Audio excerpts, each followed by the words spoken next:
L'Organisation internationale des droits de l'homme a officiellement lancé ses activités en Afrique de l'Ouest lors d'une cérémonie qui s'est tenue le samedi 20 septembre dernier à Abidjan. Cette rencontre marque la première réunion extraordinaire du bureau exécutif régional et qui a permis également de présenter l'organisation, ses membres et son plan d'action pour les 9 pays concernés. L'IRO-AO, dirigé par Dongui Kwaku Salia, prévoit des actions de plaidoyer, de sensibilisation et de soutien aux communautés victimes d'injustice, tout en collaborant avec l'ONU et d'autres institutions internationales. Le récit de Sandrine Kwame. L'Afrique de l'Ouest accueille un nouvel acteur déterminé à protéger les droits fondamentaux. En effet, l'Organisation internationale des droits de l'homme a officiellement lancé ses activités régionales depuis Abidjan, marquant ainsi le début d'une nouvelle ère pour la défense des droits humains dans la sous-région. Le bureau exécutif de l'IRO-AO a tenu sa première réunion officielle.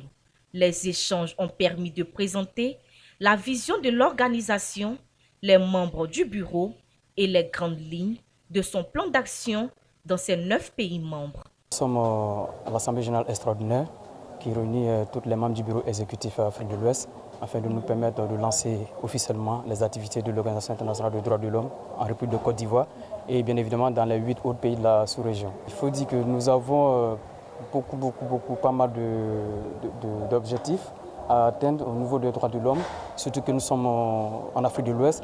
Nous connaissons tous ces derniers temps les tentations au niveau du droit de l'homme, notamment les conflits, les élections en cours et la présence aussi des djihadistes aussi sur les différents contrées du pays.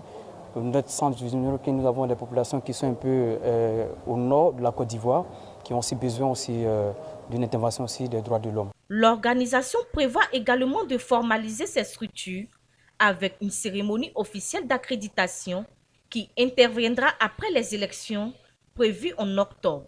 Les actions sont énormes. D'abord, prendre contact avec le gouvernement, déposer les plaidoyers et également essayer de mener des actions de sensibilisation et de soutien également, des plaidoyers aussi auprès de toutes les ambassadeurs des pays. Parce que quand on parle de la Côte d'Ivoire, il faut savoir que la Côte d'Ivoire est un pays qui regroupe tous les pays, les ressortissants des pays de la sous-région au niveau de la Côte d'Ivoire. Donc, lorsqu'une organisation internationale des droits de l'homme décide de s'installer en Côte d'Ivoire, nous intervenons pas uniquement pour les Ivoiriens, mais pour toute la sous-région ouest-africaine. Créée en 2009, l'IRO collabore déjà avec l'ONU, la Cour pénale internationale et plusieurs organisations internationales dans la défense des droits humains.